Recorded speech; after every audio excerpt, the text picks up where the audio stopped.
Good evening दोस्तों। आज का दिन काफी एक्साइटमेंट से भरा रहा। चलिए दिखाता हूँ आज क्या क्या किया हमने। आज हमने कहीं जाना था तो सुबह सुबह नहा गया था।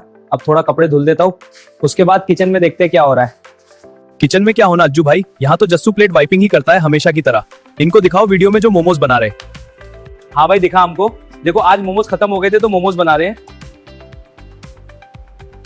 दोस्तों अगर आपको खाने हैं मोमोज तो होटल मूनराइज पे आ जाइए। हाँ यहाँ सबसे अच्छे मोमोज मिलते हैं। दोस्तों ये लोग अच्छे मोमोज बनाते हैं, मुझे बाहर खाने में ही मजा आता है। सुबह बता रहा था कहीं जाना है, वही जा रहा हूँ। दोस्तों आज किसी काम से मार्केट आया था, उस्ताद ने तो होटल में मोमोज दिए, नहीं तो सोचा बाहर ही खा लूं।